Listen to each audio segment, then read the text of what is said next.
Welcome back to Music Theory Logic. Andrew here, and today is going to be another attempt at making a beat, making it from scratch, number 5. I've had some problems because my computer actually crashed the last time I was doing this video, so I'm not exactly sure if I'm going to make it to the end of this, but hopefully if we do make it to the end, I'm going to be super excited.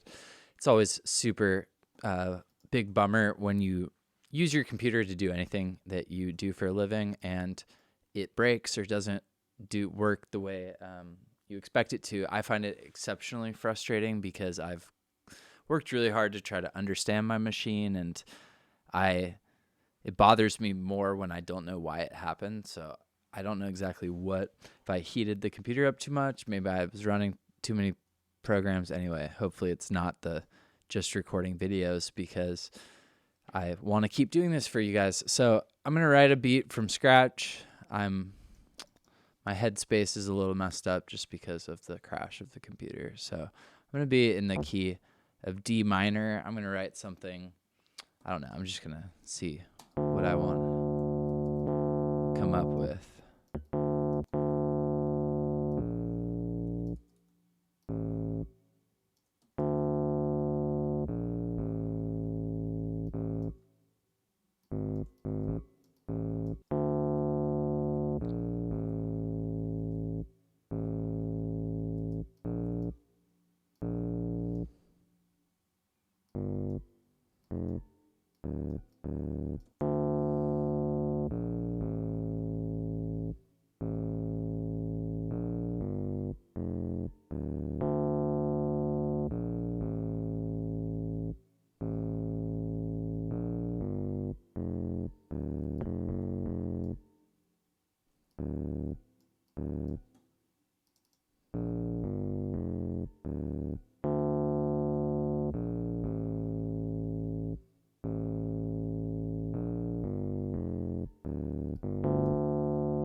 All right, cool.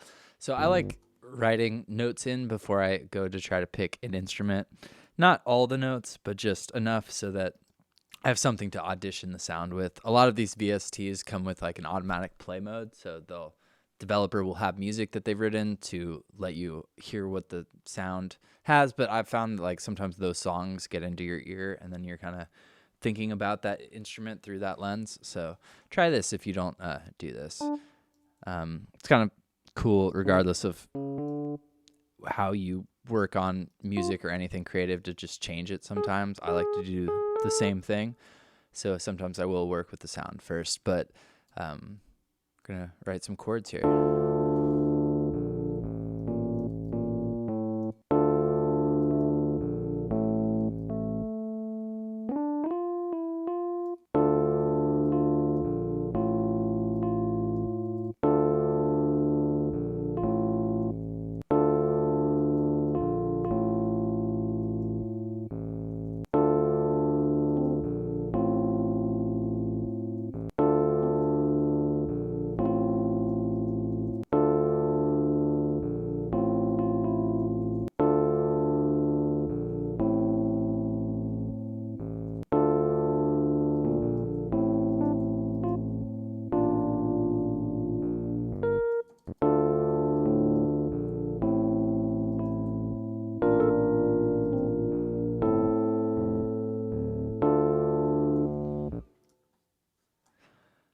In honor of my computer crashing, I want to open up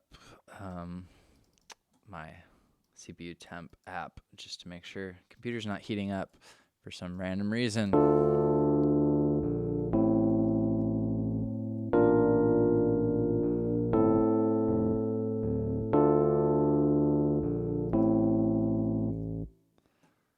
right, cool. Let's duplicate that. Let's speed this up.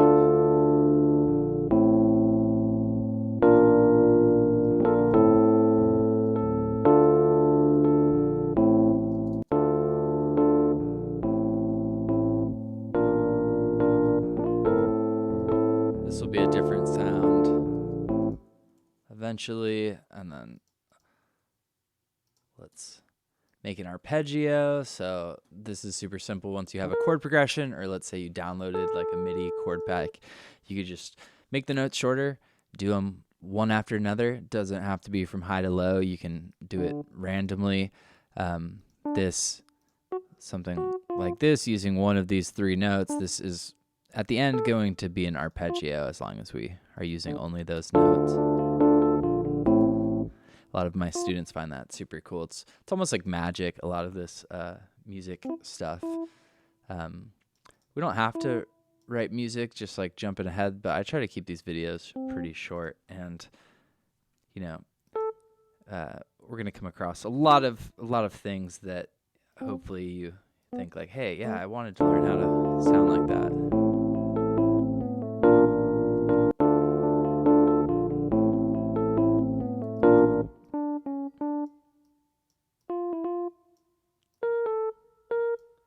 Again, getting all these notes down first.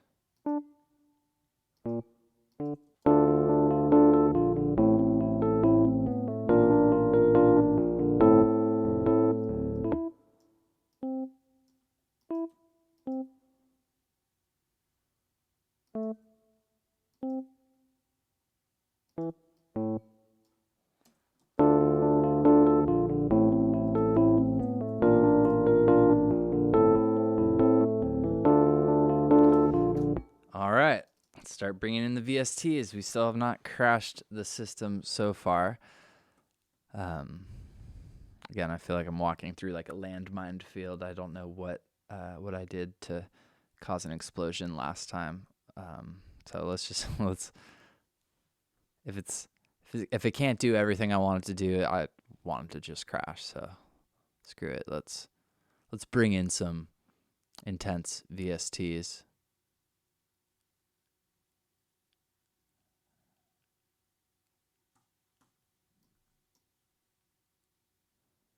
All right, here's this Arturia. Let's do a key sound.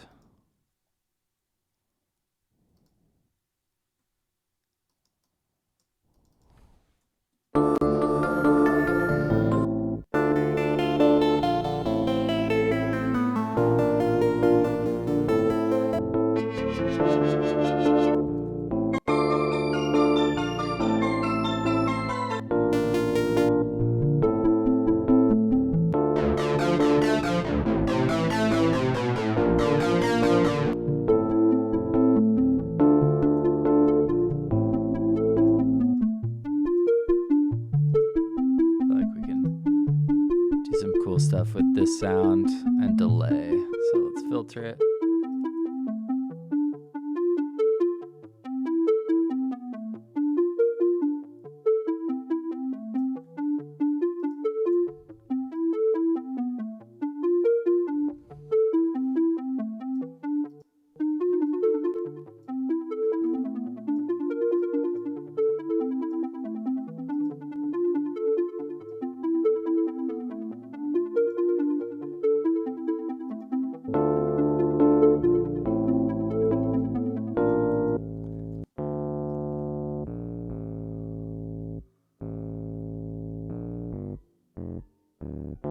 Let's get a cool bass in there.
Mellotron. Mellotron was a really cool sort of like analog sampling machine. I believe it worked off of tape, and so gives it kind of a cool sound.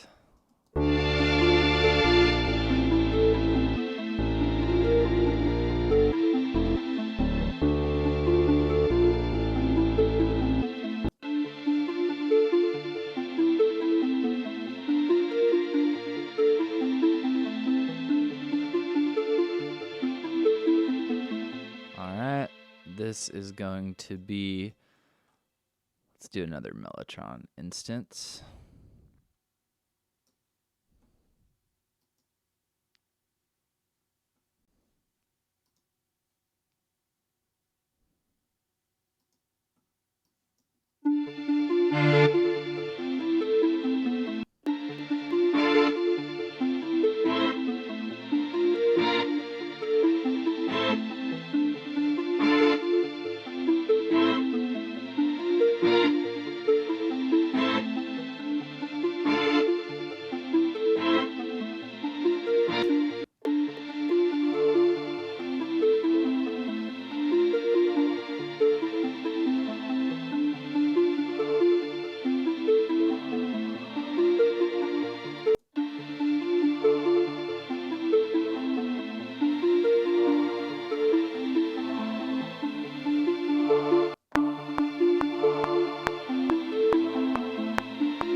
Bring in our bass. All right, let's add a drummer. Let's do hip hop. All right, now I don't normally like phone it in this much, but again, I'm kind of curious if I can get through a video and not have my system crash.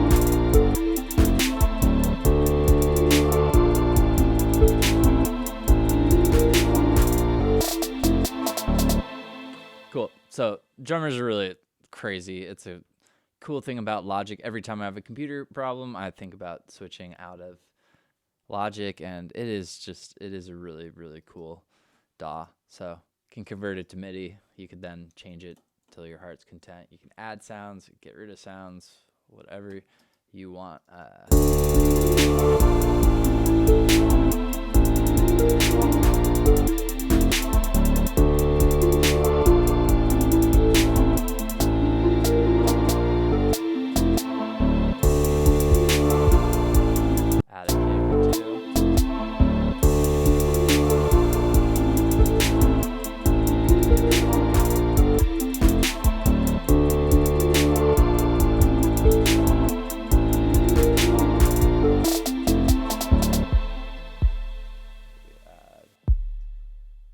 Kick on the maybe not those at the end. Cool. Go to a little breakdown. It's kind of a fun thing to do. You could take an instrument like this pluck, you can bounce it in place.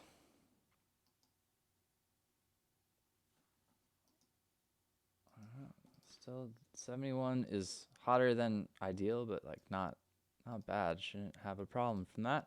All right, take this. Make sure you have advanced functions enabled in your advanced preferences. Go to function, reverse, makes that backwards.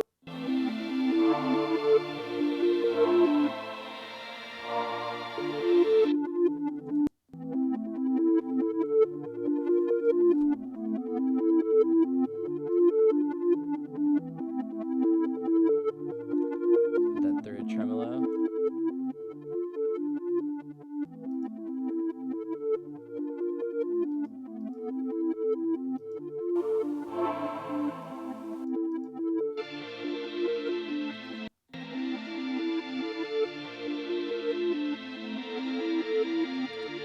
Now we could also take these and reverse the chords. Pretty simply, you can go reverse position, operate. Now they're backwards. Pretty wild. You might notice like some of, if it wasn't a full chord, it's not in time, so make sure your stuff's in time. Now this is backwards too.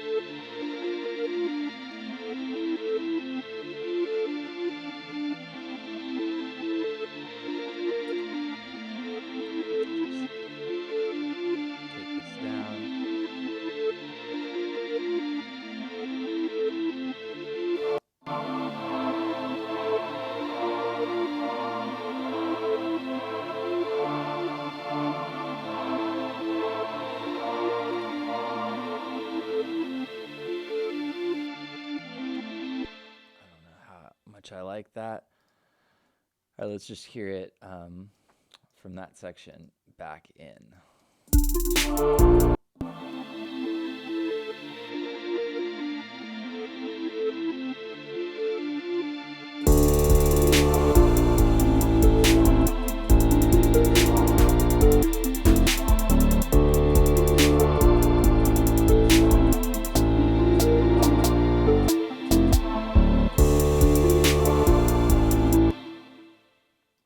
All right.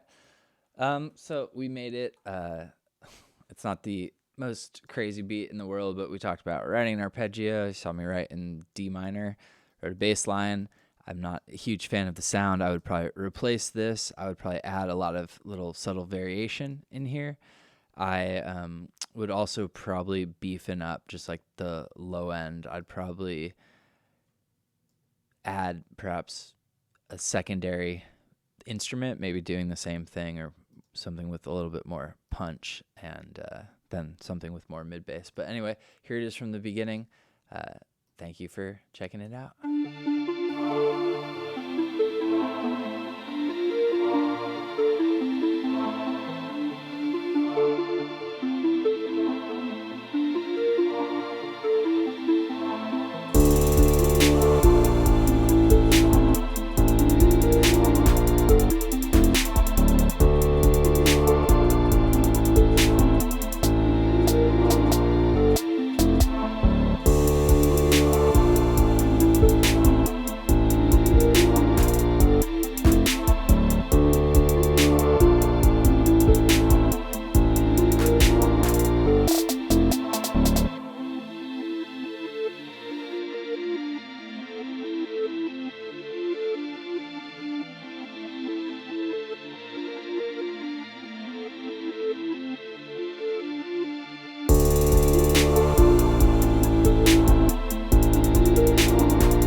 So hopefully you enjoyed that. Once again, I am glad we actually made it to the end. If any of you are Macintosh wizards out there, leave a comment. I would greatly like to enlist your services to help figure out what's going on with my system. This is March of 2022 when I'm making this, in case you stumble across this video years from now. But anyway, thanks for hanging out. Once again, my name is Andrew. You would help me out a lot by subscribing to the channel. This is Music Theory Logic. Thank you for hanging out. See you next time. Cheers.